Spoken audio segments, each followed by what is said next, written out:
Hi, good evening, everyone. My name is David, and today I am running the first session in a run of the Leverage role-playing game. The Leverage role-playing game uses the Cortex system. It was published by Margaret Wise Presents, Margaret Wise Publishing. I always forget the specific name, and the was one of the games that sort of worked on the latter edition of the Cortex system. The game is no longer available in print, unfortunately.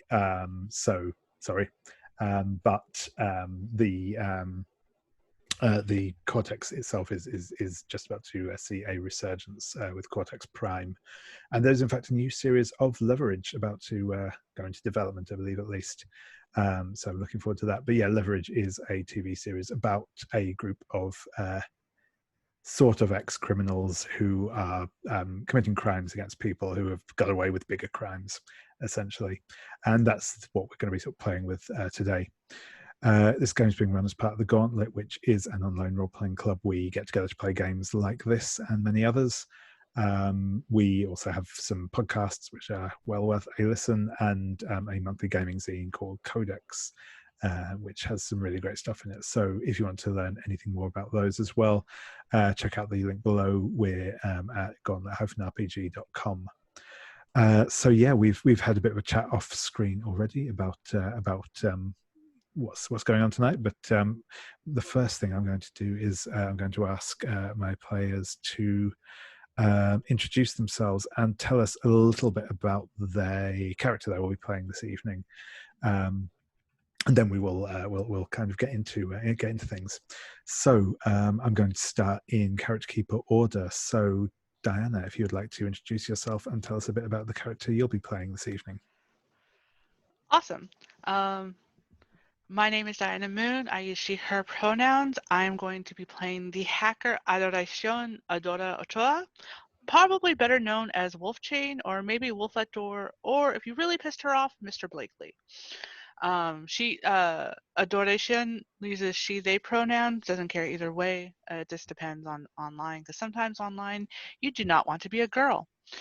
Background is former esports champion. Up to you which particular esports. It could be all of them. It could be none of them. You just don't know.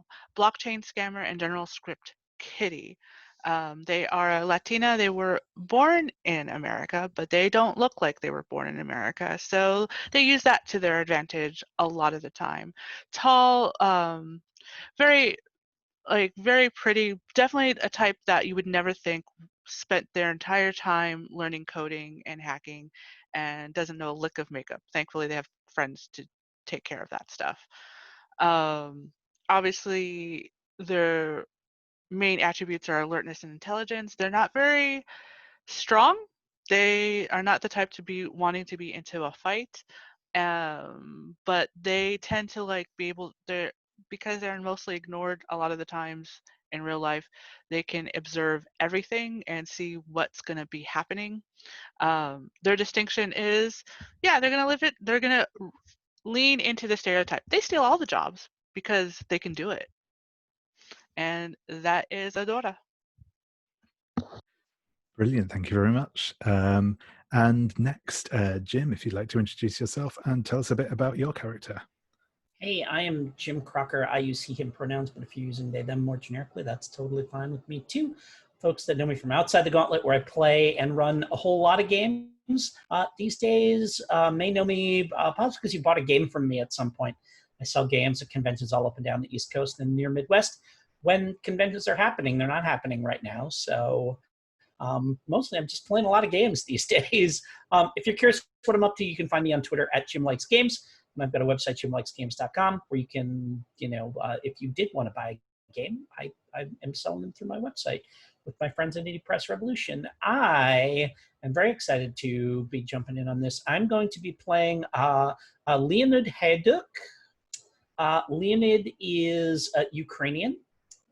He came to the United States as a very young child when his parents emigrated. From the former Soviet Union. And he is a former Secret Service agent and work with the State Department, bodyguarding like State Department diplomats and protecting, folks that needed protecting and stuff like that. So basically his background is as a bodyguard in some pretty hairy situations. So he is adept at, he's had a lot of military training. He's adept at taking people down, and he's like a big, like a slab of a dude. He is, like he looks like somebody, that you would use to advertise your CrossFit franchise.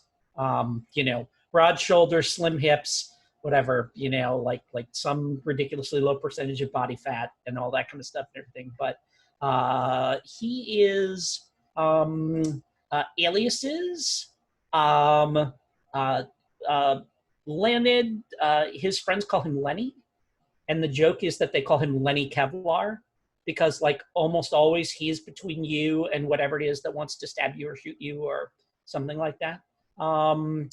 He maintains an alias, Dmitry Yokovich, Russian alias, and he is in seedier circles. He is called the Kopek Kid because he is known for like carrying around a roll of coins that if he really needs a little extra oomph in his punch, kind of that's the thing he's known for.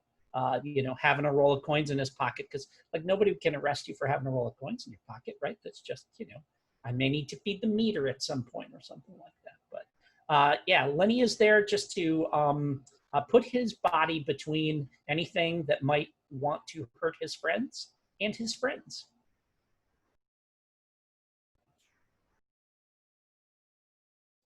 Brilliant, thank you very much. And next, Lowell, if you'd like to introduce yourself and tell us a bit about the character you'll be playing. So my name is Lowell, and pronouns he, him, and I'm the Gauntlet community manager.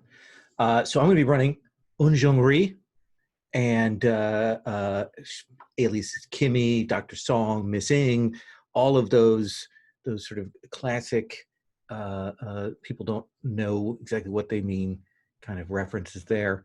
But I imagine that she became a mastermind because she was in a larger sort of con artist network where she was the person actually kind of giving the boss the information and the orders and things like that, that this is what you need to do. And then eventually got tired of that and kind of burned that network to the ground. There were some moral complications as well that made her change her mind. But that's where she is. And I took alertness as my primary there. And I stuck even across the board. I took Mastermind, of course, as my focus, with Grifter as a second. I did give myself a distinction. Why, yes, this is a original. I imagine that she very much likes to dress sharply and dress to impress. But it doesn't mean that she doesn't want anything spilled on that at all. And that is who she is. So that's your mastermind for today. Brilliant, thank you very much. And last but not least, Philip, if you'd like to introduce yourself and tell us a bit about the character you'll be playing. Sure. My name is Philip Rogers. I use he, him. I'm out of Rhode Island or New York, depending on what the weekend is. And I'm playing a character called Alexander Pushkov, but people call him Sasha. He's out of the he was part of the original Soviet Union, where when he was a kid, he was put into an acrobatics program, except he grew a lot. When the Soviet Union fell, when he was in Ukraine, he continued his education, and he's been touring the world as part of an acrobatics troupe. During the course of that, he's picked up a habit of stealing things, using some of his physical skills, specifically because he doesn't look like he should be as agile as he is. And his distinction is determined. He's very stubborn. He's got that Eastern European absolutely I will do this and sometimes that gets him into trouble. Brilliant, thank you very much. Yes, so for the as we learn a little bit more about these characters, we're going to run what is referred to as the recruitment job. So the idea with this is we're going to set up your first heist or con together as a crew. And we're going to do this in a fairly abstracted out way. So what we're going to do is we're going to come up with some details about the job you're going to pull, your sort of your target, why you're after them, what you're after. Then each we'll then go once we've sort of got those initial details fleshed out a little. I'm going to ask each one of you to tell you the thing that you are going to do as part of this plan to ensure that it works. That will be and that should be like something that specifically focuses on what you're good at, what your role in the group is, what where your talents lie. Once we've decided what those 4 scenes will be, essentially, we'll sort of flesh them out maybe into a sort of a sensible order. Then we'll run through and go play out each scene. In each scene, the focus will be on the player who's obviously sort of taking the primary role in that scene. They will also bring in one other character as their secondary. The idea of this is basically we give the chance for the primary character to sort of show what they're good at, and to see how the secondary character kind of contributes to that, maybe gets into situations that are a little bit out of their comfort zone, and see how they handle it. Once we get into the scenes proper, I will explain a little bit more about how the system works. We'll have some roles as part of that. This will sort of also serve as a bit of a tutorial, as well as a way of introducing more information about your characters. So we'll do that. The other important thing that we will be doing as part of these scenes is you'll have the opportunity to bring in flashbacks, establishing flashbacks mostly, which are I'll get into the precise details in a second once we've got into things. But the primary focus for these, we have if you will be selecting during the course of play 2 talents and 2 specializations. You can, if you wish, in play, particularly when it's your focus scene, you can bring in a talent. These are sort of moves that give you special stuff you can do, and specializations give you an extra dice when you're an extra d6 when you are bringing them in. So a specialization might say be pickpocketing. So if you're pickpocketing somebody, you get to roll an extra d6. When you introduce these, you can introduce these with a flashback showing us maybe when you first learned how to do this, or how you particularly prepared to do this in this one job. You'll get a plot point, which is a kind of currency that we'll again explain more about when it comes up. And you get to tell us a little bit about how your character came to have the skills that they have. The other type of flashback we'll be looking at is what's called an establishing flashback. This is triggered when one of the other characters who is in a scene with you asks you a question about, who are you? What are you doing here? Why are you with the crew? Why do you hate the guy we're going up against? Any sort of questions like that. What will then happen is that you again will frame just a very short flashback scene in which you will tell us something about your character, again, whether that be a flashback to their sort of childhood or to a previous entanglement with the mark or something else. All you'll do is just show us a little bit of their life before this point, at which point the rest of the players get to decide on a distinction for you based on what you've kind of shown us in that scene, and you get to add that to your sheet. So that's how those will work. But yeah, the first off is we'll just have a little discussion about how we want this initial job to look. So we've already had a little bit of discussion about this. So the idea is that I think that we are going to go for a classic sort of casino heist, Ocean's 11 style deal. with the twist that the casino that is being robbed is going to be on a cruise ship off the probably in the Gulf of Mexico, out of Miami. The ship that you will be acting on is called Neptunes Booty. It is a mob-owned joint. The owner and I'm going to say probable mark is Dante Firelli, who spends most of his time aboard the ship for tax purposes.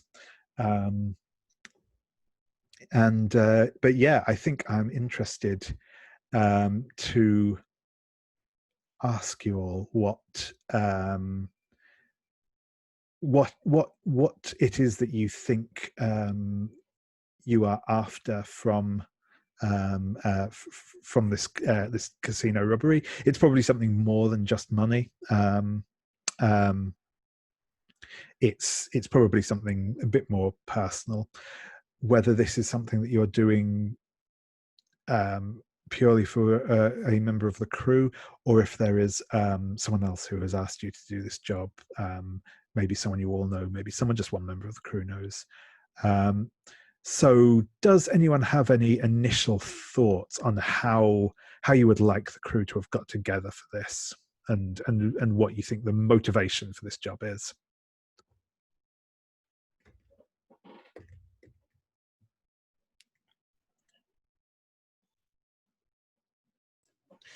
I like the idea that there is someone who is like a through line through all of our careers, and the opening sequence is them maybe trying to pull something on the ship and, getting thrown overboard. And, I don't know if we meet at a funeral later or in the hospital when they wash up, and that this is a person who's been important to all of us, and now we need to do something to Firelli. Yeah, that sounds good. I like the idea that maybe they've been rescued. They are in hospital, but there's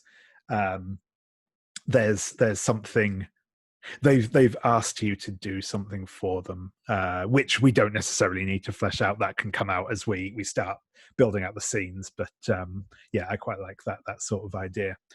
Well, I mean, or better yet, they insist that we shouldn't do anything. Yes, yeah. Absolutely. No, under no circumstances are you to take revenge for what happened to me. Yeah.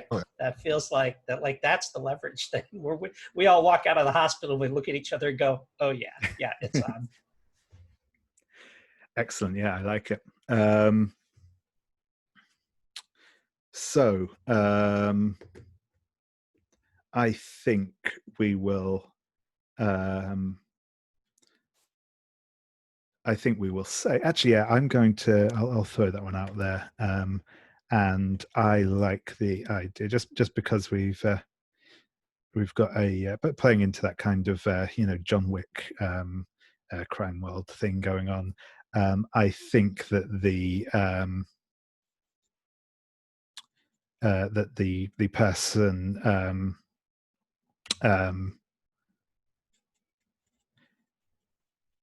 is Masha Kernova.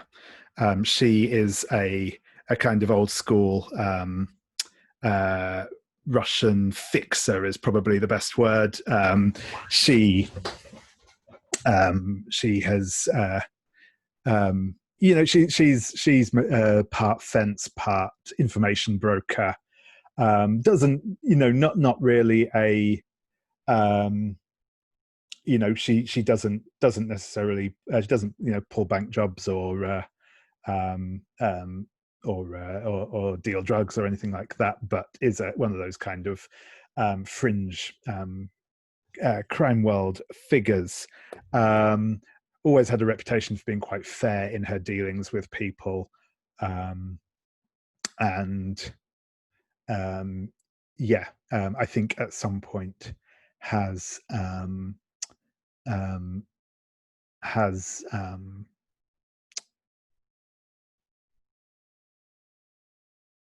has worked with you all, has had some sort of connection with you all over your criminal careers. And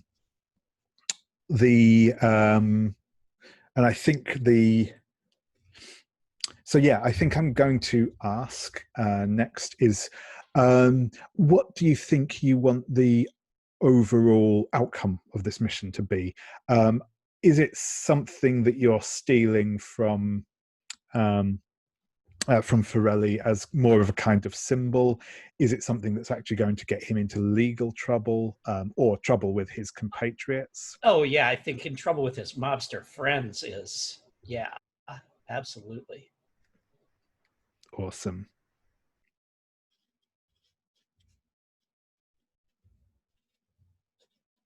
A ship like that in the middle of the ocean could be a good safe spot to keep things where national agents can't come and just grab them. Oh yeah, international waters, sure. Yeah. So maybe it's a floating safety deposit box for criminals. Yeah. I mean, and presumably, like, if you want to play, no kidding, at the high stakes table, you have to put up something as collateral, right? As your ante. Yeah. And it's not just money, it's something that's really important to you that you won't mess around with, you know. Yeah. And of course it's safe on a ship, because it's not like it can escape the ship, That's true. Yeah. You know. Yeah. Brilliant. Yeah, no, I like that. And yeah, so and I think that this will be this is again part of my initial pitch. It's the Jimmy Hoffa Memorial Poker Tournament is going on aboard the ship at the moment, which is well attended by various legitimate businessmen from across the country.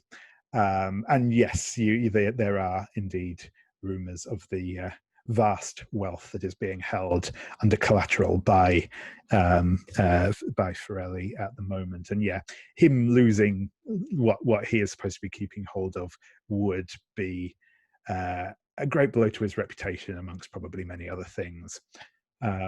So yeah, I like it. So we've kind of got, now we know what we're here for, at least in the broad sense. We know where we are. We know why we are. So what I'm going to ask next is, just in a very sort of broad outline, the key thing that your character is going to bring to this job. And once we've got those hashed out, we'll then sort of thread them into a flow for the evening. So I'm going to just go through in character keeper order again, and I think that's probably, it makes as much sense as anything else. And yeah, just ask for the kind of the kind of piece that your character is going to bring to this whole job. So yeah, I'm going to start therefore with Adora. I'm sorry, repeat yourself again. I zoned out for a second. No, The coffee no, hasn't that's kicked fine. in. No, that's fine. Yeah, so I'm just going to ask, what is, do you think, the key part of this job that is Adora's responsibility, the thing that she's focusing on doing? We'll flesh this out into a full scene shortly, but just as a kind of, what's the sort of scene you want to see? Obviously, this is like a high-end cruise casino ship. Everything's digital. We don't deal with old-fashioned locks and cards and everything. If it's not fingerprints, it's a special, key fob kind of thing. So she's trying to unlock everything.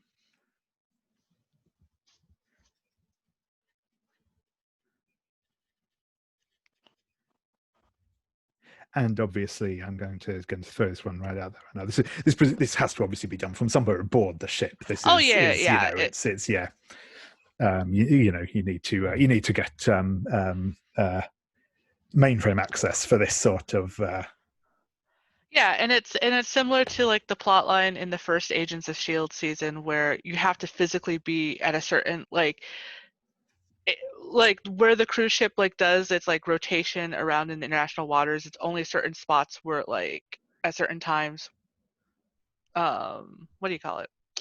the coordinates, where it's easiest to like log in through. Yeah, awesome. I like it. Perfect. So,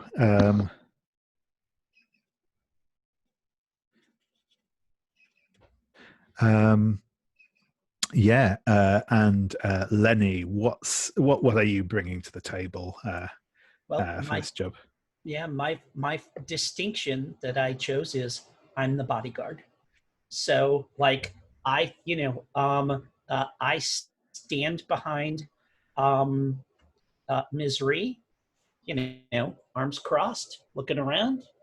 And like I think that my job is to like basically be there to intimidate anybody that can be intimidated by me, and to like make sure everyone understands that Ms. Rhee has some backup if they try to intimidate her. And also, depending on what we find, like like bullion is heavy. Bags of cash are awkward. We may need somebody literally just to lug and tote stuff. And so I've been working out with like, having like 18-wheeler tires over each shoulder as I, do laps around the gym and stuff like that. So yeah. Awesome. I like it. And yeah. So Eun Jung, what's I mean, what do you think is the key moment, the key thing you're doing? Here's what's going on. One of the things is that these three are all professionals. They all know what they're doing. They can all handle themselves. But what we need is a distraction. And so what we have done is I have arranged that one of these 20-something headstrong children of another mafia boss has arrived for this tournament and so on. And what I'm going to be doing is I'm going to be making it appear that this young man is cheating and causing a whole bunch of problems that way, because that will cause some distractions on things. So that is my goal, and I know that certainly Adora and the others can assist with that as they are carrying out their operations. Brilliant. That sounds good. And last but not least, but I can probably already hazard a guess. What is Sasha bringing along to this job? What is his role here? Once you figure out what it is and where it is, I go get it. That's my job. Nice and simple. Yep, that is good. That sounds perfect. So, I think the way I see this playing out, and we can obviously feel free to countermand or otherwise this. I think we will probably start off with Eun Jung Rhee and the distraction.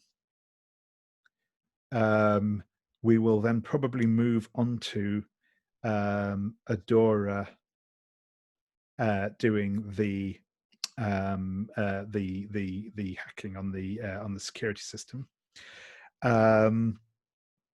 and then I think we will have the actual break-in itself with Sasha.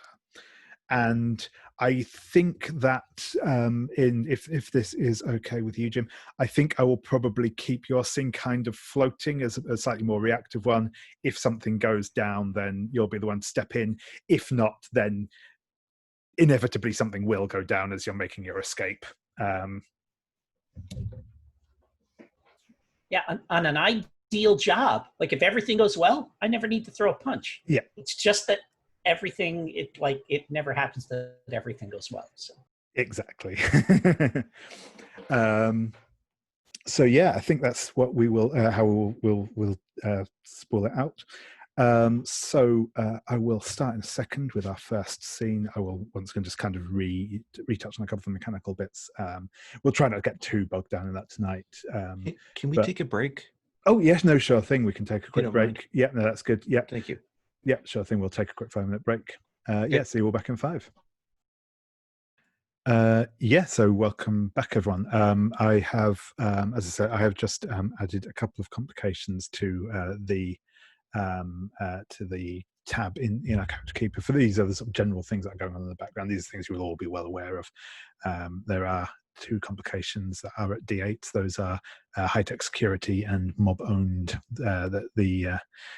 Those are problems that are likely to come up that you're going to face. The other is it is a complication, but it's a D4 complication, so it's more likely to push things in your favor, which is that there are plenty of raucous guests around, which may help to conceal some of your activities.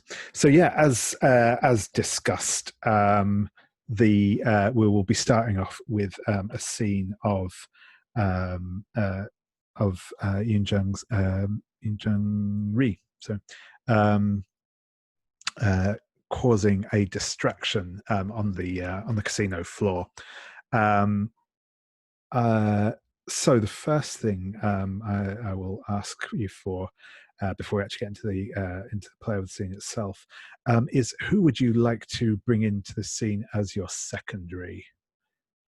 This can be any of the other characters. Obviously, it will be cool if over the course of this we can get everyone into one other scene. But yeah. Well, I had thought Lenny, but for what I need to do here, for this initial setup, I'm actually going to need Sasha, Alexander, Alexei, his assistance for this minor bit of what I'm planning. Most to do, boss. Okay. Is that okay? Yeah, that's certainly good by me. So let me tell you what I'm imagining. As I think that I've come in, I'm dressed spectacularly. It's a black. There's a little bit of sequins on it. It's of the season. The purse is lovely, and we've probably gotten some of our chips from something that we've stored that will eventually melt down. That's been put in the vault. A clever copy, but I'm making sure that I am throughout the tournament, or at least first couple rounds, am seated next to Marco, the headstrong son of another mafioso, and that I make sure that I lose spectacularly, and he wins spectacularly. That the play is clever that way, to the point where I become perhaps a little frustrated, and it is at one of those break points when I'm going to go over and speak to the management that I want some sort of amateurish cheating device that Adora has rigged up to be placed in this young man's clothing or pockets by Alexei, so that when I go and complain, Alexei can drop that in and then head off to the next leg of this. But the mafiosos will find these items on his person. That's the plan. Brilliant. Yeah, that is cool. I'll get into into how that plays out in a second. The other things I'll just quick, like I said, I did mention this previously, but I'll just quickly remind people so it's in people's heads.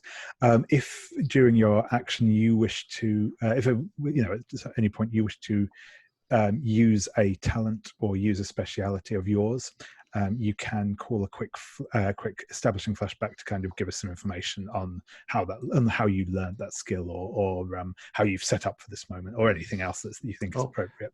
Then I'm going to put poker player as a speciality. Awesome. The other thing as well is if at any point either of you wish to ask the other character who's in your scene a question, this doesn't have to be an in-character question, though it can be. then that can also trigger off an establishing flashback where we kind of get a view of your past and we set up a distinction. But yeah, I would like to see when we see Eun Eun Jung sitting down to play poker, what's the sudden stylized leverage style flashback that we get of her establishing her as a skilled poker player? Or a bad poker player, I guess, depending on how you see her. But yeah. I do like the idea that we cut back, and probably the first time we see the gang that she ran with, and her playing poker with them, but as much as anything, her plying the rest of the table with alcohol, so as to increase her chances of winning through the course of this, and her victory seems to come more from that than native skill at poker. Brilliant. I like it. So you will get a plot point for that establishing flashback. Yeah, and I think as we sort of see you heading off towards the sort of the pit boss. No, sorry, not Lenny. Sasha, how do we see? How do you go about planting this this device on Marco? Sure. You see him kind of put it into the coat pocket of his jacket, and walk over to the table, and it goes back to a flashback from Alexander's childhood, and you see him as about 10 years old, standing next to his identical twin brother, that are both part of this, what was a school. They're being told that there is no more school, that there is no more trip back to their family. They are where they are, and they've got to deal with what they've got to deal with. And as they walk outside, the kid looks over and goes, "Kids, if you're hungry, I know a way that you can eat." And they kind of walk down the dark alley into that world of the street urchin. And at which point you see him kind of walk over, immediately start to split the crowd between him and his body people, and kind of look down at the Russian gangster's bodyguard, somebody that he's accustomed to dealing with. So he gives them the I'm not to be messed with, but not threatening look. At which point he leans over and just slides it into the jacket behind him, because he's using his body as a shield. Perfect. Yeah. So you will get to you will gain a plot point, and yeah, you get to add a speciality related to that. I'm going to give former street urchin. Yeah, that's good. And yeah, we will set up the first roll. So I think that what we're going to, I'm going to roll. I'm going to roll for. So yeah, in the roll dice for friends. So the way this works, but if you've not used it before, you can type in the name of the person that you're rolling for, and you can use your character name or your own. As you see fit, and then you click on the dice to add them to the pool. So for Marco, I am going to add just a standard D6 because he's not particularly remarkable, but I am going to add a D8 because of his mob connections. He has a very important father, and that gives him a certain amount of swagger and command. I'm also going to add in a D4 because he is, a bit wet behind the ears, and also he has been drinking and is not as alert as he might otherwise be. So what I'm going to do now, that's my dice pool built, and I'll explain in a second as well how you can add more dice to your pool when we get to setting up yours. So I'm going to roll those dice, and wow, that's not a great roll. So I got a 3 on the D4, a 2 on the D6, and a 2 on the D8. So I add together the two highest of those dice, which gives me a total of 5. So 5 is the number that you are looking to beat. I should also point out when we get into this, and when we get into the sort of more complicated rolls as well later, you do have to beat the number to succeed. Equaling it is not enough. You have to get higher than the number. If you get higher by 5 or more, that's even better. But yeah, so what we're going to do now is we will assemble your dice pool, and I will help talk you through this as we do it.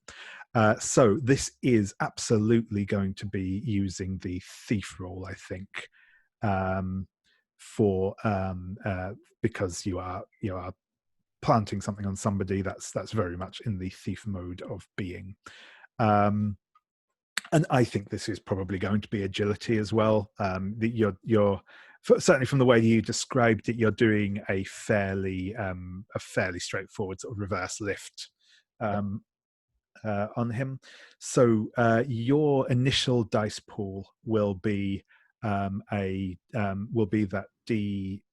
your agility and your thief roll. So that's a 2d10. Because you've just established that, and we know that this is relevant to this, you will also add in a 1d6 for your former street urchin. Okay. Now, at this point, you could, if you wished, spend one of the plot points you have to create an asset. And what an asset is something that's essentially is something useful. That can be an actual physical thing. It could be that you pick up in a fight you pick up a pipe off of the floor. You spend a plot point, you get something that's worth a d6, lasts for the rest of the scene. You can spend an additional plot point to make that something that adds a d6 for the rest of the session, if you wish. And those are kind of the options you have. You can also, when you roll, you can once you have rolled, you can also, if you wish, spend a plot point to add an additional dice to the total that you have rolled. So if you've rolled, say, if you roll 3 dice, you might want to add all 3 of them together rather than just 2. But yeah, but like I said, we don't need to deal with any of that now. But if you'd like to make your initial roll with that dice pool. Where did you say you put your name in for this? Oh, it's just just under where it has the name for the roller, there's just a little text box there where it says name. It probably says something like Dallas Dice Roller there. Yeah. You just type your name in instead. So I will roll it for Sasha. And yes, so so I can see a 10 and a 4 in there as the 2 highest. So that'll give you a 14. That not only beats his rather pathetic 5, but it beats it by more than 5. So that is a particularly good success. That is a what do they call it? Is it like a raise, or what is the? Yeah, I think it is something like that. I'm just finding the. This is a point where I again, as mentioned previously, this is not a particularly well laid out book. So they put part of the rules on how to. Extraordinary success. Extraordinary success. Thank you. In fact, actually, I'm going to check out I think we've got a little cheat sheet in the character keep, which I think is probably slightly more useful. So yeah, on an extraordinary success.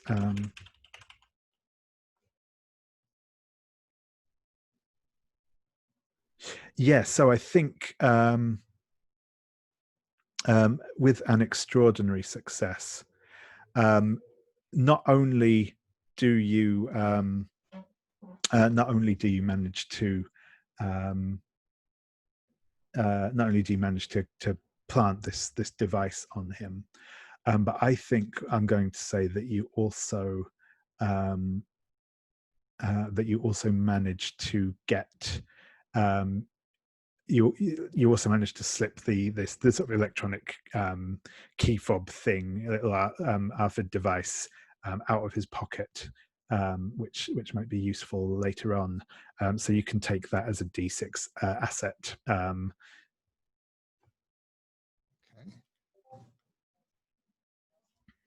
Okay. So not a signature asset, just we put it on. Just a regular, just a regular asset. Though it will last for the rest of the session, I think, because it makes sense. Or at least until you. Until I do something with it.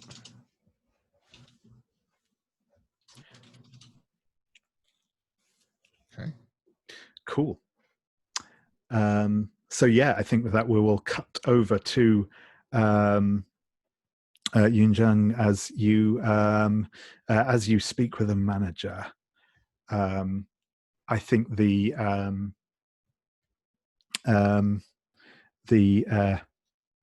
I think that the pit boss that you speak to, her name is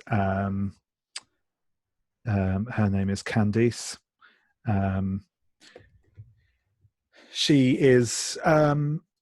She's an attractive woman, though. She's clearly she's probably in her 40s, maybe has a sort of that very professional smile, but you can see her sort of hard eyes are clearly working over the crowd for signs of trouble.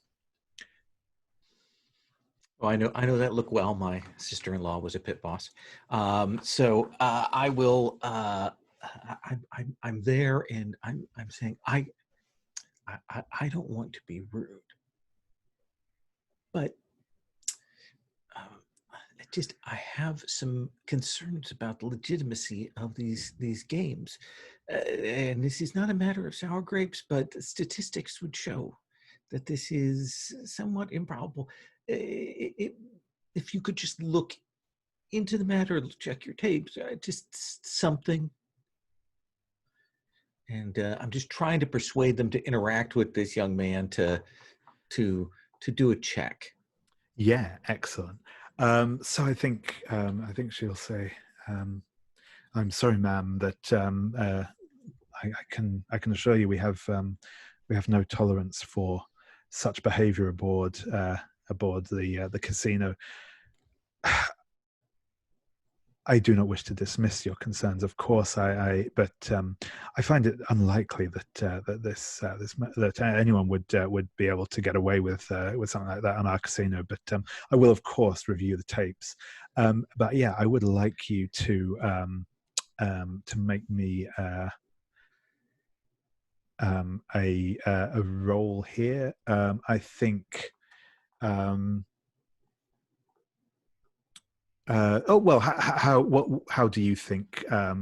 What traits do you think you're bringing into this? So I do think I don't think it's going to be alertness, but I am essentially in my mastermind. I'm trying to lean into that to hear the pieces of evidence, hear the things that I've seen. Taken individually, a chain of these things, there's a difference there. And I know that you would not want to be put in a position, as you see. Excellent. Yes, I know that's absolutely. I think you can bring Mastermind into there, and I'm going to say probably intelligence is for the attribute. Does that sound good to you? That makes sense to me. May I bring my poker player that I just established in? Yes, absolutely. I think you kind of bring that experience of working with casino staff into this, and I think so. For this role, this one's going to be a little tougher. So the I think we'll call this one a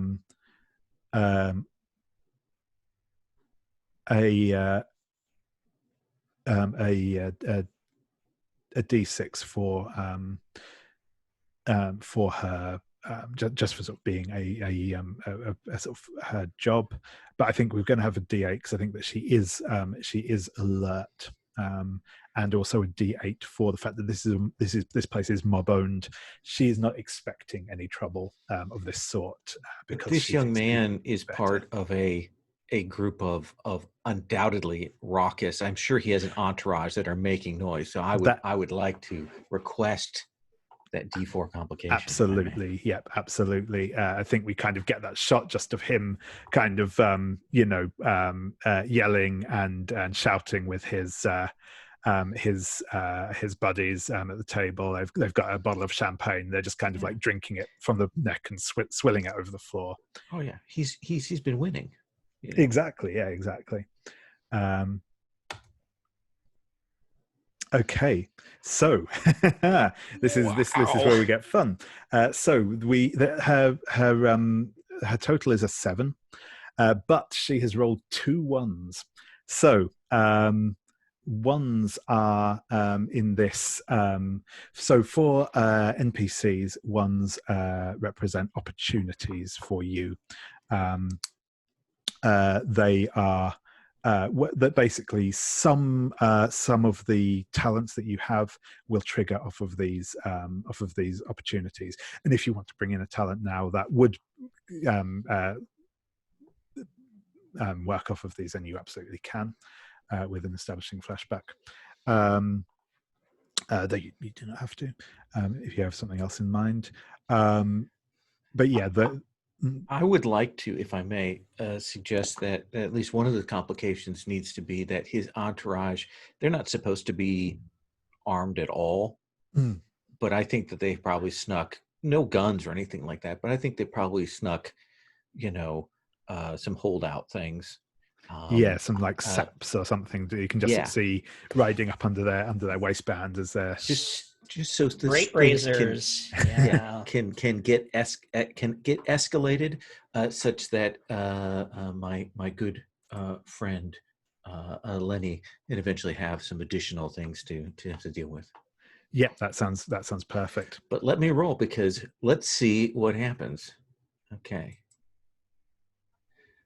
so that's a 15, but I give you a 1. Okay, yes. So on a 1, from your perspective, so for the players, that is a complication. Technically, I get the option on whether I'm going to trigger that, but I don't see why I would ever not want to. So you get a plot point for that, and I get to bank a complication, which I can either use immediately or hold on to make things interesting later on. And I think currently, because you have overwhelmingly succeeded here, I am going to hold on to that complication for the time being, to bring it up later.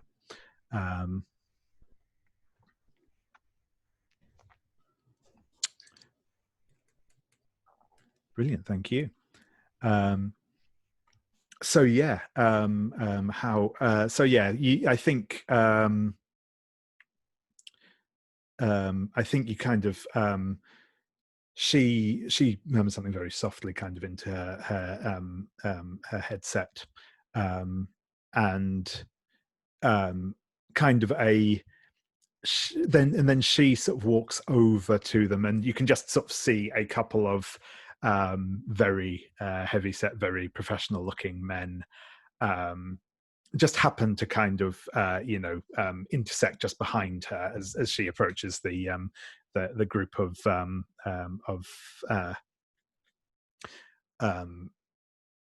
men. There is some obvious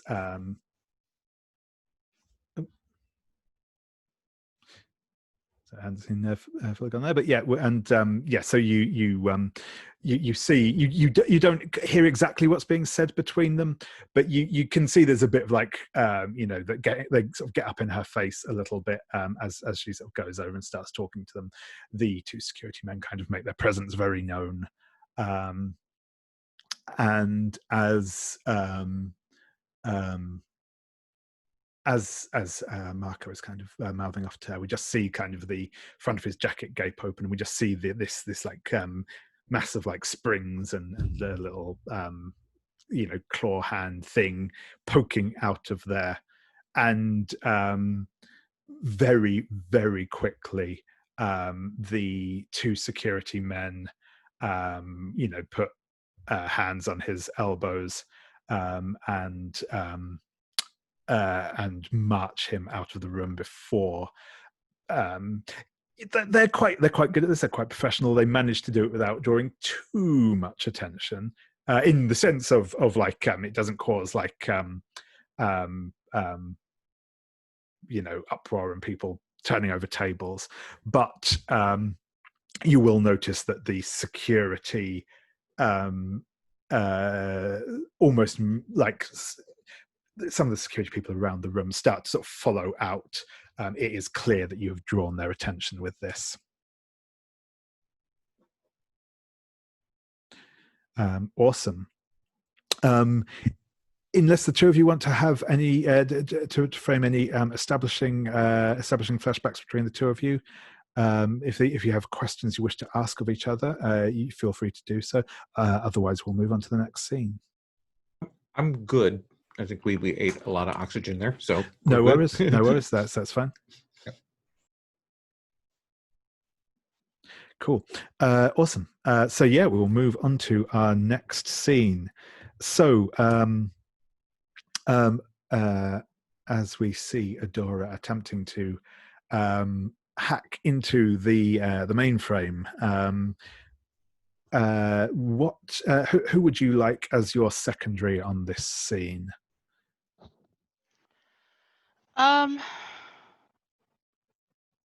I think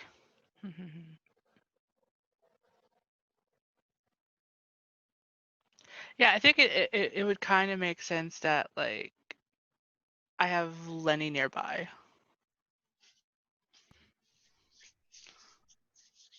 I'm going to like I already know which like of my hacker talents I'm going to use, but I'm not going to pull in my hacker talent quite yet. I'm going to use the open talents ones. Yeah, go for it. Yeah, I'm going to use I just work here. So awesome. Because obviously you're going to have some the help's not going to be help. Yeah, is the help. You don't pay attention to them unless they're like higher end help. So I think I'm posing as like one of the cleanup people, generally because everyone's drinking and gambling and they're making messes, and the whole point is to like ensure everything stays clean so there are no messes, so people feel more comfortable about like raising more of their assets into the games. And I think I set up like a mini like hub in one of the cleaning closets, essentially. And so I just have Lenny to like ensure that the hallway stays clear, and however Lenny feels up to doing it. And so if she's in the closet doing a thing, Lenny is like in his his well-tailored suit, looking like a bodyguard, right? And I've just got like a vape pen. And I'm like just kind of leaning against the door to the closet, just vaping. Just like I'm taking a smoke break while, whatever rich jerk I'm working for is doing their thing. Awesome. So when you introduce that talent, the one you just mentioned, you can also if you want to copy that onto your sheet, you can do so from the master move list. But yeah, if you would like to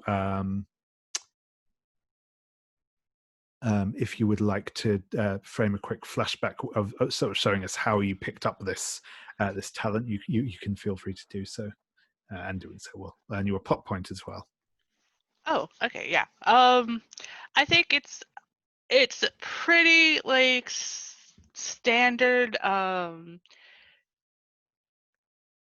She comes from like a working class family, so like she would help out with her parents in whatever jobs they have. Like they had like pretty like respectable working class jobs, working the groceries and everything. And so she'd help along, or she'd tag along after school, because otherwise there'd be no one at home, and everyone just assumed, oh, you work here, right?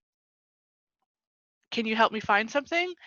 And because she's always in like the stores that her parents work at, technically knew more than most of the other employees. It's like, yeah, sure, I'll take you to whatever, because at least it gave her something to do. So it's that syndrome, like where like you happen to wear a red shirt at Target and it was like, yeah, you work here, and or a green shirt at Barnes and Noble's like, excuse me, where's the adult stuff, and like kind of thing. So she just always leaned it, like she always pretend, like as soon as someone assumed it, she, even if she didn't know anything, just was like, yeah, I'll help you, and was able to somehow finagle tips from them because she would be super helpful.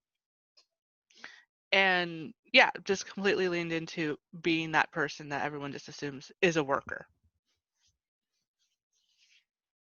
Awesome. I like it. So yeah, I think that we see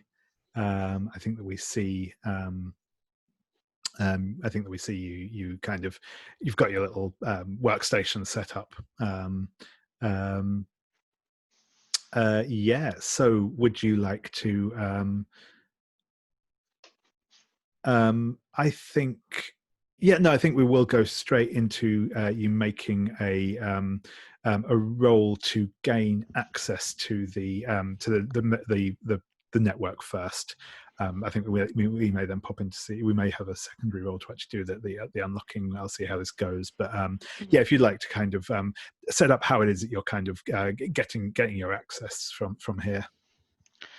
Well, because because they assumed I work here and everything, I got like, obviously there is, like servant level access where it's just like, just so if they have to put in like specialty meal requests or whatever, they do have access to the internet. So through there, I'm trying to find like a back gate from that base level access to the full admin access. Awesome. Yeah, that sounds good. So this is obviously going to be a role with your hacker role, because you're straight up hacking. Yeah, I think that's probably going to be intelligence as well, as it's a fairly straightforward use of the skill set. Again, if you wish at this point to bring in a speciality, you can do so, but again, you don't need to if you don't wish. You can just roll with the 2d10. And because I also sometimes make this mistake, it's the third dice that's the d10, correct? From the left. Yes, I believe so. Sorry, I will just. No, sorry, fourth. The fourth one. Okay. Yeah, it has the 0 showing, so yeah, that's the 10. Yeah. Sorry, I was that took me a moment too. Yeah, it's the blue one, so in the sort of middle. Yeah, so I figure, I don't think I'll be using a specialty. This sounds like a pretty basic, like, in theory, she should be able to do this with her eyes closed. Yep. So just sorry, I should say I should be rolling first for the thing. Sorry, that was my mistake. So yeah, I think that this again, it will be a fairly simple roll in the sense that it will be a I'll just call it system, and it will be a basic D6. Essentially, I always add a D6 just to bring up to 2 dice. There will be a D8 for the high-tech security system, but nothing additional on top of that for now. And that's a 7 in total. Okay. And if I wanted to add an or is the second D10 the attribute? Sorry. Yeah, that's right. So okay. one dice is the attribute, one is the roll, and every roll you make will have both of those in. Okay. Yeah. Oh, nice. Yeah. 16, perfect. You managed to get access to the system with ease, and I think that you have actually you've not just got into the system, but I think you've actually managed to get kind of admin access onto the mainframe. So you can take a D6 D6 asset, sorry, of admin access. Nice. As you overwhelm their security. However, I am at this point going to cash in the complication that I had from earlier. And I think that this is the point when we see an actual security guard will wander down the corridor. He is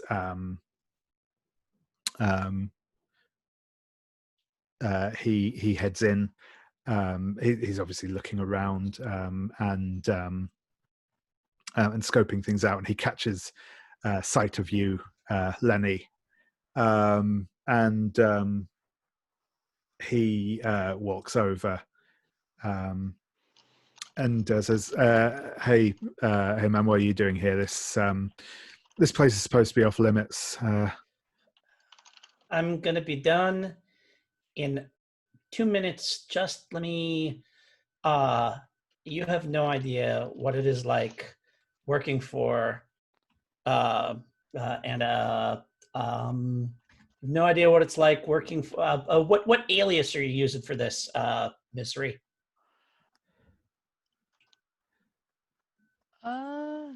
What? No, that's our mastermind. What alias are you using? Lol. Oh, sorry, that you're muted still. Probably missing. Okay. And I like roll my eyes at him and I say, missing is losing. You have no idea what it is like to be around when she is losing. So as soon as I'm done with this, I'm out of here.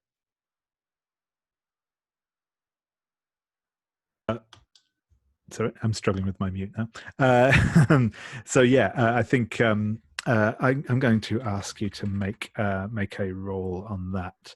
I think that this will probably be a roll with. This probably is going to be grifter for the role. What attribute do you think is most relevant for this? I mean, is it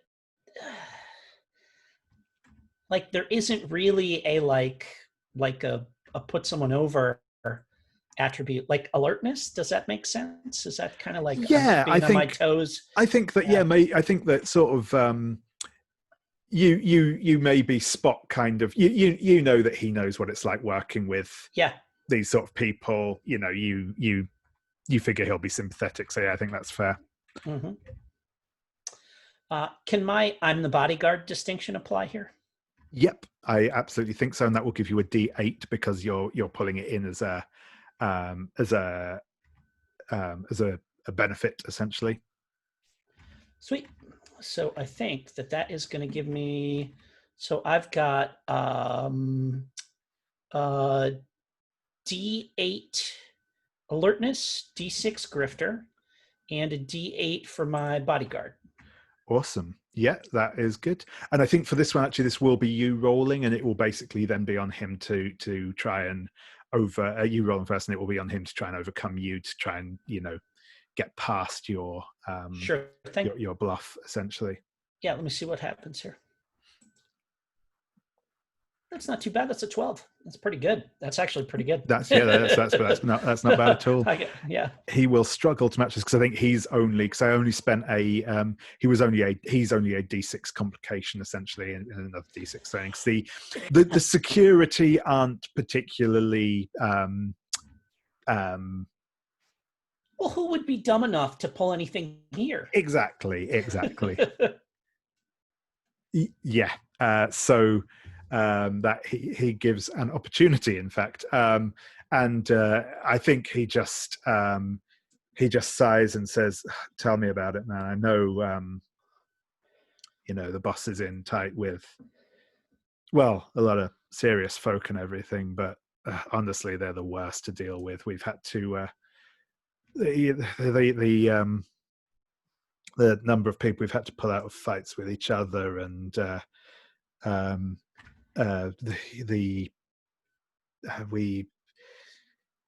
we've even had some guy tried to claimed we were trying to cheat him, tried to get his stuff back out of the safe, set off all the motion sensors, and it was yeah, it's been a nightmare. Well, good luck to you, man. Like I said, as soon as I'm done with this, I'll go back out there and face the music. And I like hold up a fist for a little fist bump. Yeah, solidarity, man. Will, yeah, exactly. Awesome. Cool. So I think we will venture back into the the cleaning cupboard and see our final run on the server. So yeah, I think you've got the access now, and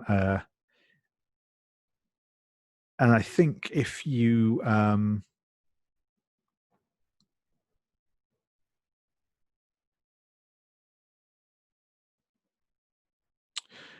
sorry, that was the thing I was going to say. Is one of the things that you can attempt to do with your actions is to try and subvert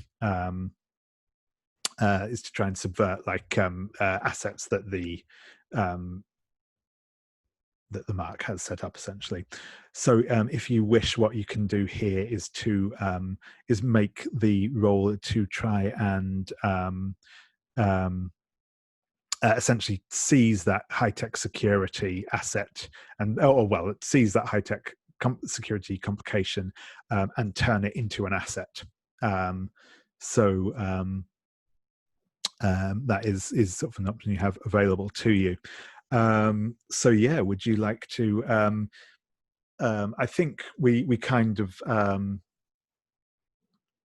get that scene where some incredibly bored-looking tech guy is sort of sat in a control room somewhere, and something beeps, and he's sort of going to go, that's odd, and start running some diagnostics on his screen. What do you do, Adora? So I think once I get the Mastermind access, I want to I'm going to take this from a leverage episode. I want to spoof that there is an oncoming storm. Nice. And so the reports and everything, it's like, obviously with all this electronics, they have special lockdown procedures for when the storm's about to happen. Awesome. And that'll give me once they do the lockdown procedures, I can go underneath that to keep them open. Nice. I like it. So I'm going to. This will probably be 2d8 for them, because I think that their sysadmin knows his stuff.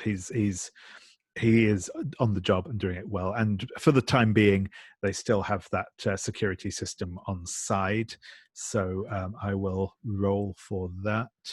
And I feel like this is totally the time where the security goon has walked away, and this is where I just kind of poke the closet open and I poke my head and I say, we got about 2 minutes before they're going to be onto us, so get cracking, and then close the door. And you just get a slight nod from me, Mm-hmm. Oh, you know what? And I say Ms. Ochoa, because that's one of my shticks, is that I call everybody Mr., Mrs., right? Ms., because from being a bodyguard, I'm just in the habit. Nice. Yeah. Nice. So I think I'm still trying to like I understand specialties like in the context of like the leverage like the actual leverage characters. I'm Yeah. trying to like wrap my head around because I So think I would want to add a specialty here. So yeah, sure thing. So what your so yeah, it should be like I don't think that they have to be like super specific. I mean, like Mhm. obviously hacking is too wide a thing to be a specialty, but it could be just something like um Well, you if you said. want to go for security, like physical I mean, you said security or you said spoofing the system. That's yeah, totally a thing that you could just be really good at. Is yeah, tricking systems into thinking you whatever that that you're already on there or something like. yeah, okay, yeah, yeah, because I feel like one of her specialties would be specifically like related to the hacking. Because I know most of the yeah, time the specialties are usually like, oh, like I didn't know the hitter was a good cook, yeah. kind of thing.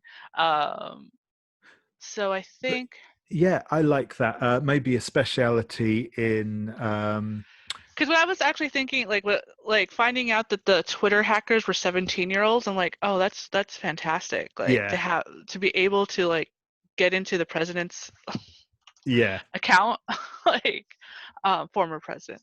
Um, so yeah, I guess I think for now I'll just call it spoofing, but yeah, I think I'll come up with a better name later yeah. for that. No, that's more than fair.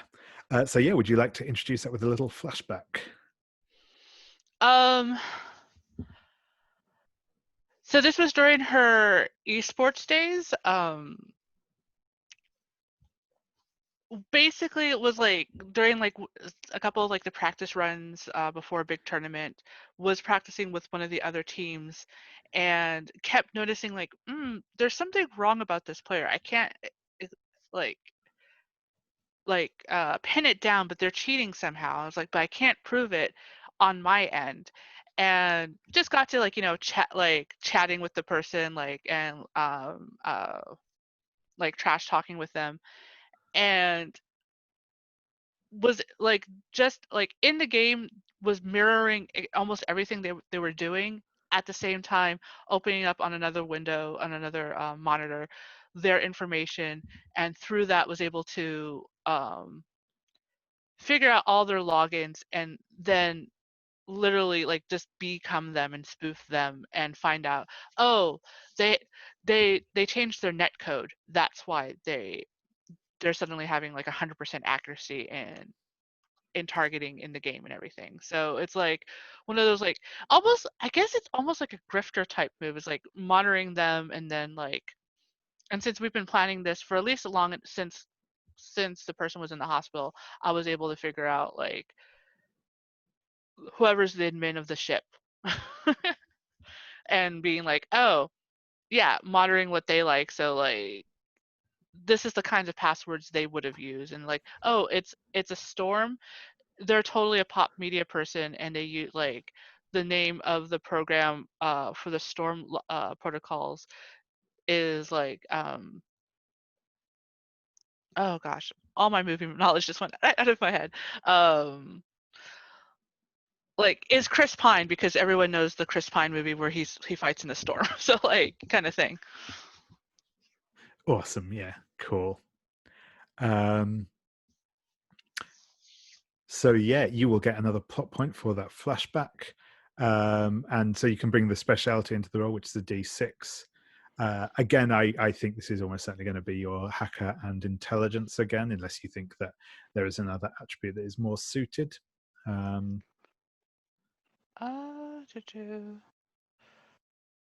No, I think yeah, like I think this is with the speciality, it's like second nature in the hacking. Yeah. Okay, so you already rolled, right? I have, yes. I Okay, have just making sure. yeah. He has a 13. The dice have actually been on my side for this one, so we'll see how this goes. An 11. Ooh. Now, so yeah, you've got an 11. Now, what you can do if you at this point is you can choose to spend one of your plot points to add an additional dice into your total. Yeah, Yeah. because I have 3 plot points, so I'll go down to 2. Yeah, awesome. would it just be another D6 or? No, sorry, I should say that's adding the dice that from the dice that you've rolled. So you would you'd essentially add in that 4 from the D6, which okay, yeah, which would then beat it. Exactly. Yep. Yeah, and I think we kind of see that that moment where like you're furiously running the spoofing thing as the guy's kind of like clicking a few things and saying, hey, why isn't this responding? And that's when we start to hear kind of the blaring of the storm alarm, the big like foghorn of the ship, as the kind of emergency protocols start kicking into place. And we kind of see some doors clanging shut across the some sort of big bulkhead doors clanging shut throughout the ship, as and probably as of an announcement coming over the loudspeakers from the captain. Cool. So I will just quickly check in, because I think at this point we're probably not going to get Philip back, unfortunately. He said he's been having some problems with the storm of his own, so we will I think we'll just press on with the sort of final scene with yourself. I'm just going to take like a quick 2-minute break. If anyone else needs, that's cool. But then we'll get back and we'll get onto that final scene. Sounds good. Cool. Yeah. So welcome back. And I think we'll frame up the last scene. I think we're going to probably skip ahead. We'll assume that that Sasha has done all the cool safe cracking. We'll get a quick montage of various security devices being disabled and the like. I will hand over in a sec to Lenny to frame what you feel is interesting, but I think basically the evacuation, shall we say, the escape and getaway. That's the word. I think for this scene, I'm going to say probably both.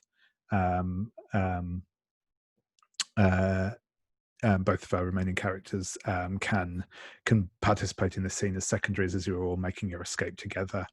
And at this point as well, if you do want to feed in some additional some opportunities to give each other establishing flashbacks to get those distinctions flashed out as well, that's cool. We can also revisit those next time as well, so that's not a problem.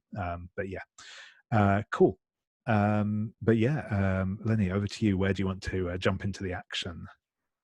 I would like to jump into the action on the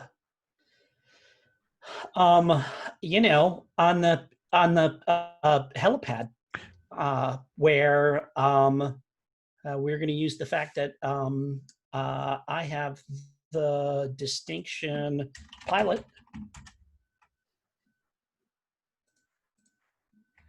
to dust us off.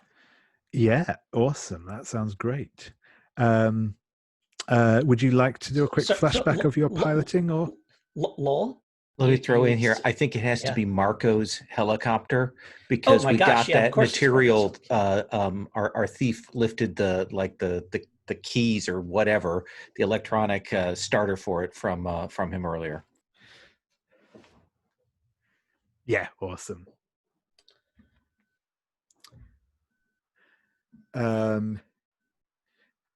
So I think that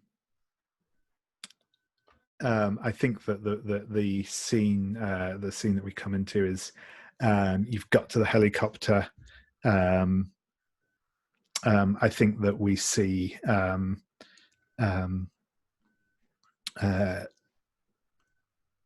Lenny sort of starting up the rotors and this. But I think as Eun Jung and Adora are just loading the last of the nondescript cases into the helicopter, we will see a group of besuited thugs swarm up the onto the helipad. Again, they probably don't actually have guns here, but they've probably, at least one of them is like drawing out a taser, and they are shouting. And I think first I would like to see Eun Jung, Adora. What do you do when as these thugs accost you?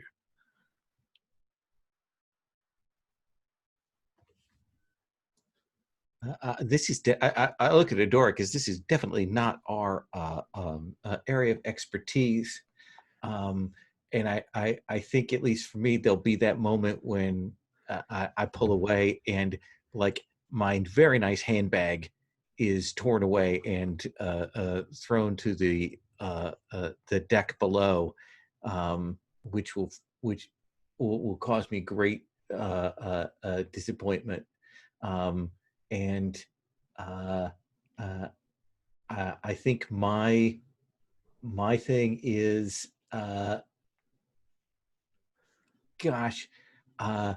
trying to be as slippery as possible in the rain. Yeah, that sounds good. So yeah, I think you will be accosted by a goon. So what I'm going to do is I will roll I'll roll dice for them, and I'll try and get this one through quickly. But we'll give them the D8 for the whole mob things. They are trained dealers of violence. So that is a total of 9 for them. So yeah, I think for this, I'm thinking this is probably going to be a hitter and agility roll, I think, for Eun Jung, and Really? you can and I think I was going to say, I mean, there's maybe an argument for thief as well, but yeah, that's not much more help. And I think you can also have your this is an original in as a D4 as well, so let me look. So that is going to be then D6, D4, D4. Let me just say this. I hope you're better at this than I am, Adora.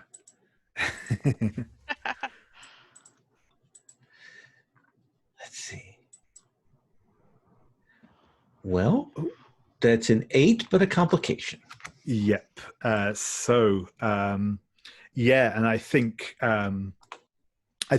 there's just that moment where I think the guard goes to grab. The guard is sort of accosting you.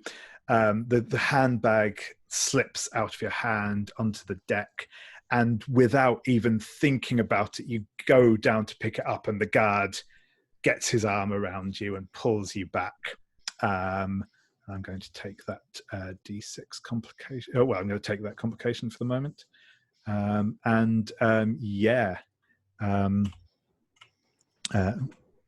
Let's back up to one. So Adora, what do you do as this guard grabs onto Eun Jung?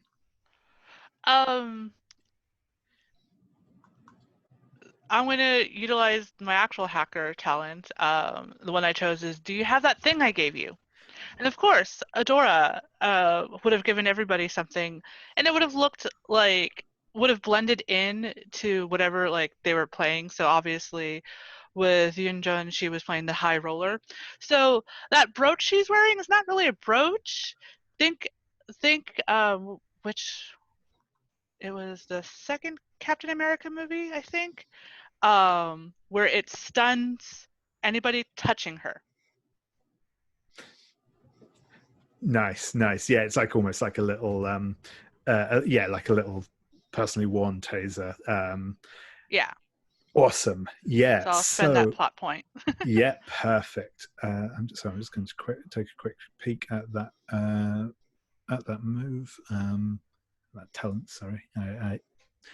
I've been permanently poisoned by PBTA. Yeah, I just did my first Urban Shadows game GMing yesterday, so I'm like, what's everything now? How much debt? Yeah.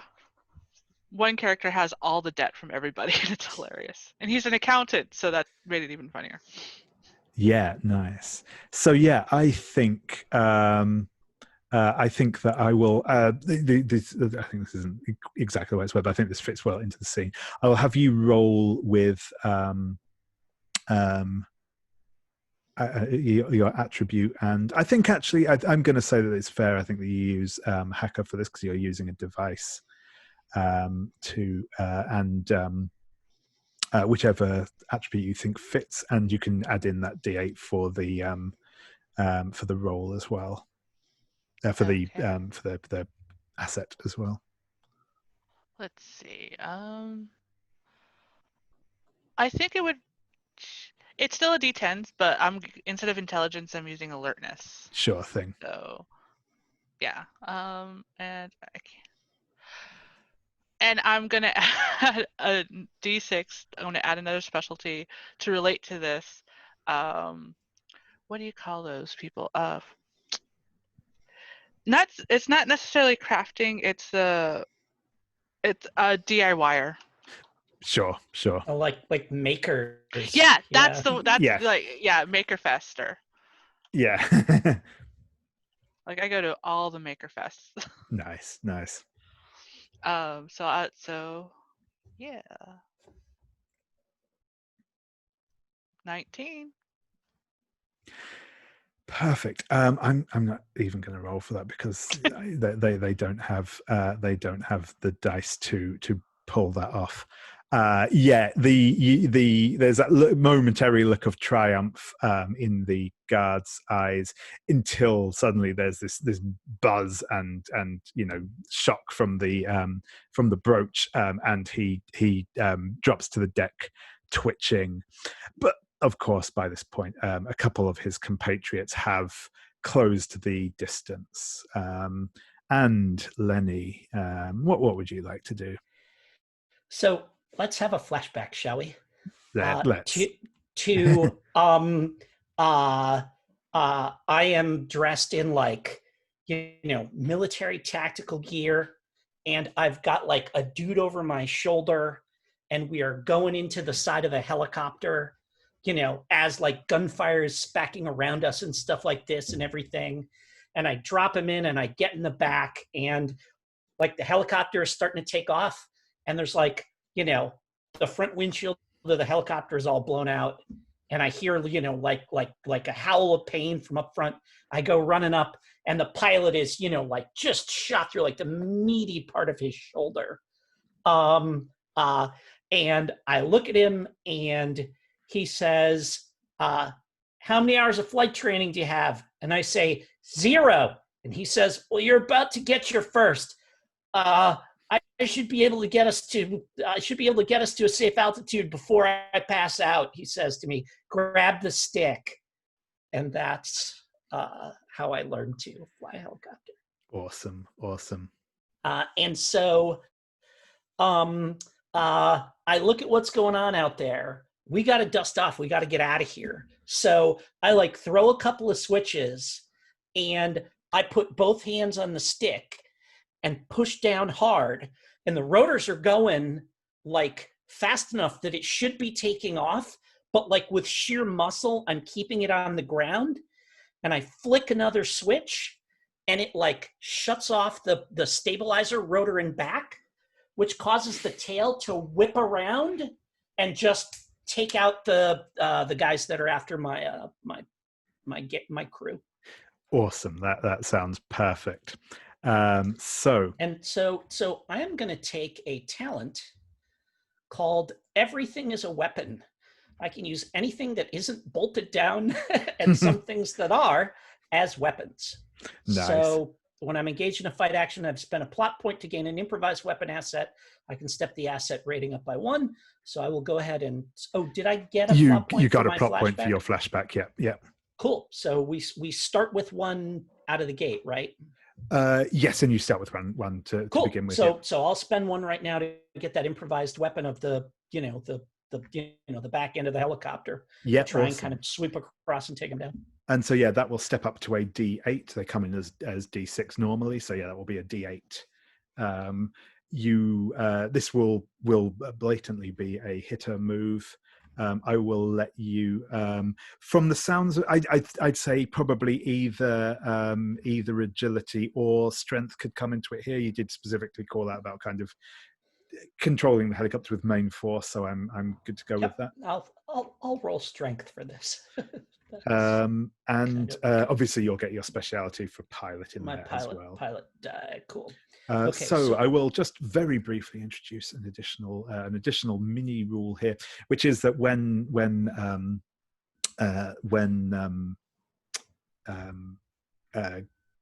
people team up, they basically add an additional die type of the type that character uses for each one of them involved in the action. So there are two other guys coming towards you, so they will be rolling 2d6 plus the d8. It's probably still not going to be enough, but if you get an exceptional success against them, you can take out an additional person when you act, essentially. Cool. This is where I'm gonna take my second talent. Cool. Which is badass. No help, no problem. You know how to fight when you're outnumbered. Activation, you're engaged in a fight action, you're outnumbered. Oh, and the fixer gives you an opportunity. I don't have an opportunity. Remove one of the dice the fixer gains from outnumbering you. No worries. Okay, but I'm going to take that anyway because I like that. That's cool. I like counting as a small gang. Exactly. Yeah. All right. So I think I've got 2 D10s and a D8, right? No, 2 D10s, a D8, and a D6. Yeah, because I got the asset. So cool. So. And you are definitely initiating this fight, so you can roll first. 2 D10s, D8, D6. Oh, that's nice. You get a 1, but I got a 19. I will give you the plot point and activate that complication, even though it's unlikely to come in. Actually, I'm going to add in an additional D8 because I have two complications left to spend. Sure. Because at this point, as you're starting to sort of wells up, you will actually realize that there is now an actual storm coming in on the ship. Fantastic. So yeah, we will see how this goes. And I kind of love that, as the helicopter spins, there's the storm cloud I wasn't paying attention to. Whatever little lightning bolt comes down and hits the water. So. Exactly. So yeah, they can only muster a 10 is their best. So yeah, you will swipe this tail of the helicopter around. You'll slam it into both of them. They will obviously both be catapulted off the side of the ship, and you'll hear the splashes as they land in the water. I just want to knock them down. Actually, getting knocked off a cruise ship into the ocean, that's the kind of thing that kills people. I mean, in a Hollywood TV physics, show, exactly. Sure. Yeah. Okay. All right. Okay. You hear the classic Nelson scream. Yes. Yeah. Exactly. Yeah. Yep. And you will be able to dust off with that as well. Awesome, and I think that is where we will. So I won't say we'll leave things there. That is the point where we will see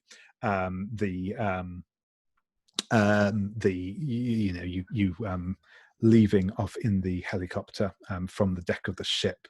What I'm going to give you now is all the opportunity to just describe sort of when we get the kind of classic wrap up scene of the villain receiving their comeuppance. I'll let you all narrate one detail about that, and then also if people want to have any last quick establishing flashbacks, we can do that. But as I said, we can also leave that for next time. Don't feel we need to rush that in. But yeah, I'm actually going to go. I'm going to go this time. I'm going to, because it always seems appropriate in these things. I will leave our mastermind to have the final line on the wrap up. But yeah, I will start with Adora. What's one detail we see as as Dante Firelli's his loss of the valuables is exposed. So of course, like on this ship, there's video screens everywhere, like to help with with the gambling and betting and everything, and it's a almost like a Vine compilation meme thing of pretty much like all the movie scenes of like you've lost the game. Like it's just like taunting, but like auto-tuned to say his name over and over again. Perfect. I like it. Lenny, what's another thing we see in this sort of wrap up to our session? Definitely like when some of the other like a couple of the other crime lords there are kind of standing there confronting him, and he says, doesn't matter what you know, still my ship, still my crew. Vinny. And we see the bodyguard that I was talking to before, like in the hall in that same spot.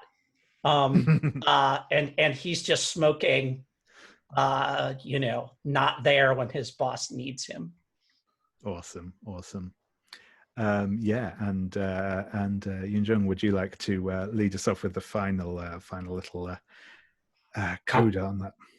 I think we almost get a parallel to the helicopter taking off is the helicopter coming down, and the big boss, clearly we know that we could see that they are the one, and Dante's there kind of standing scared, and we see him walking towards Dante, and Dante's like getting ready to schmooze him when we see Marco beaten up, injured, stuff, comes staggering over to his father and has a conversation, and we see the father look up at Dante, and Dante putting two and two together and realizing that he is sunk. Amazing. I like it. Thank you very much. So yeah, I think actually looking at time, we will leave things there for this evening. We'll stop our recording. Thank you very much, everyone. It's been a lot of fun.